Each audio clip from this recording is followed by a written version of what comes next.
A promising plan to revitalize the world-famous Hollywood Walk of Fame, the hottest new restaurant in West Hollywood, and the latest efforts to combat trouble on the LA Metro? Welcome back, everyone. If you're new here, I'm Parker Green, bringing you the best in food, travel, and lifestyle content for LA. Be sure to subscribe if you haven't already. Thanks. Now let's dive into all the Los Angeles updates and events you need to know for summer 2024. Starting in downtown LA, its impressive growth in recent years continues in 2024 with numerous new developments. One highlight being the just announced $100 million expansion plan for the Broad Museum. It's set to break ground early next year and be completed in time for the 2028 Olympics in Los Angeles. The new 55,000 square foot addition would provide 70% more gallery space, in addition to other features such as 2 top floor open air courtyards for enjoying art outdoors.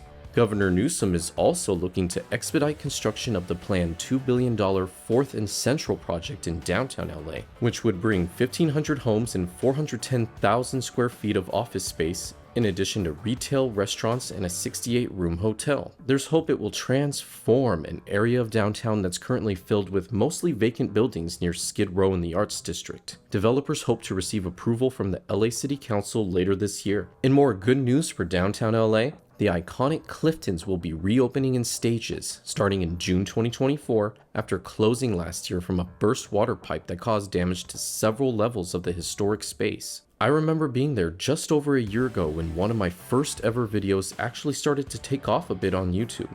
It's the one I did about Planet Hollywood in Vegas. Anyways, I look forward to returning to Clifton's this summer for the good vibes and a bit of good luck.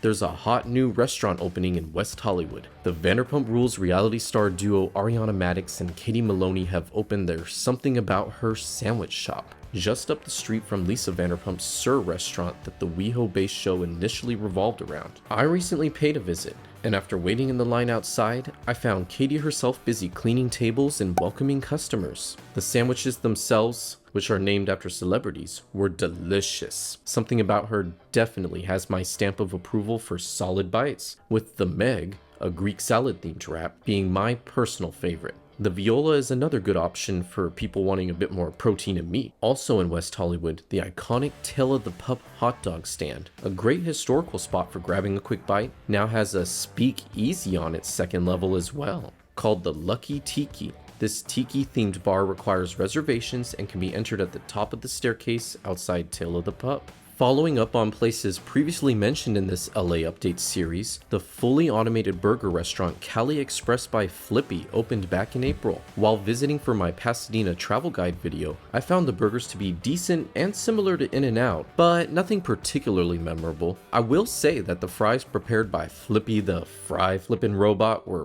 perfectly hot and crispy though. Having closed at the end of 2023, the local bakery chain Sweet Lady Jane recently reopened under new ownership, as did Cafe Tropical in Silver Lake, quietly reopening in the spring after also previously closing in December 2023. This Cuban spot has been a favorite to many locals for decades, so it's good to have it back. For a bit of bad news, Nick's on Beverly permanently shut down earlier this year, following months of struggling to stay afloat. This vegan restaurant was beloved by many in LA and was a personal favorite of mine, so I'm sad to see it go.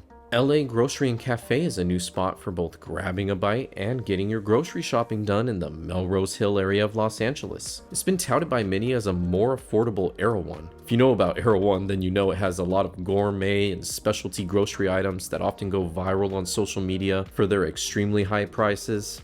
I paid a visit to LA Grocery and Cafe recently and honestly found the prices to be pretty high here as well for even basic items. From milk to hummus to prepackaged salads. If you do go, I'd say pay a visit to the Hot Bar and Cafe, where I enjoyed a good quality iced matcha latte with almond milk for $7.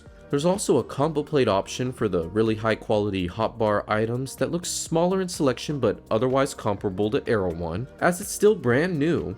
I'll be sure to update you as time goes on with my thoughts on LA Grocery and Cafe. There's also a new Greek spot in Mid-City called Greek Eats. I actually just came back from 2 weeks in Greece, so I'm a little Greeked out at the moment, but I definitely plan to visit this place soon.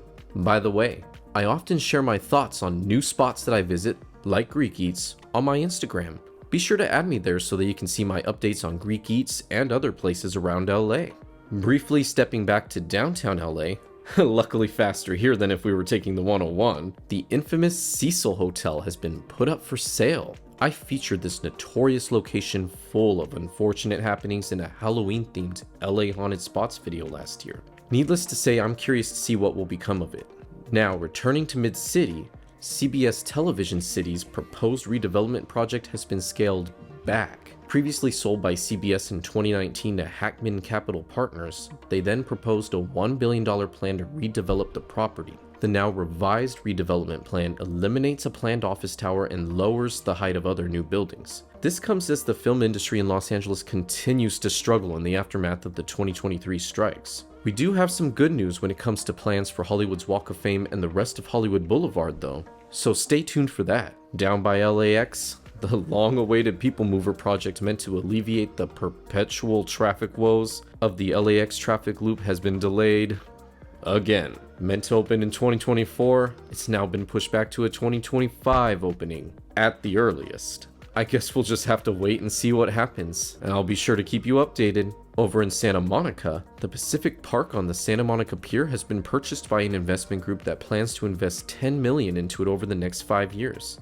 And Disney's expansion plan for Disneyland in Orange County has been approved, allowing for entire new sections of theme park to be built on lands owned by Disney but previously only designated for hotels and parking lots. Looking to Vegas, the Brightline high-speed train has received approval and construction has officially begun as of late May, with a scheduled completion in time for the 2028 Olympics in Los Angeles. We know how those scheduled and planned completion dates tend to go, however, so let's keep an eye on its progress as time goes on.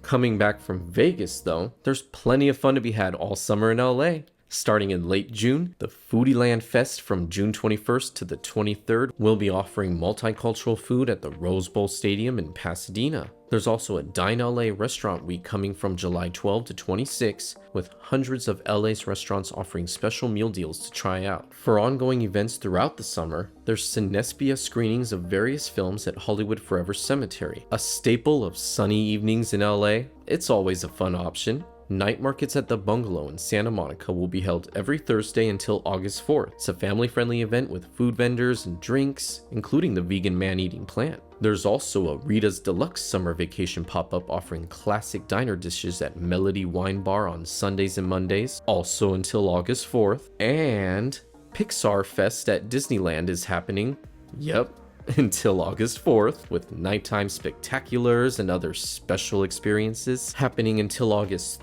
30th. The Friday night wine tastings at Barnsdale Park will be on the west lawn of Hollyhock House, with local food trucks available as well. Speaking of food trucks, in July, the 626 Night Market will be returning every weekend from July 5th until September 1st. The 626 Night Market is the largest Asia-inspired night market in the US and takes place in Arcadia, just outside of LA in the San Gabriel Valley. Entry tickets for pre-sales right now are only $5, so grab them soon. Bruisology Fest on July 13th will be an opportunity to try out dozens of local breweries and cideries after hours at the California Science Center, for all you science nerds who also love a good drink. And down in Orange County, the annual OC Fair occurs from July 19th to August 18th. Wanting to relive the Barbenheimer hype of last July? Perhaps attend Barbie the movie in concert at the Hollywood Bowl on July 27th.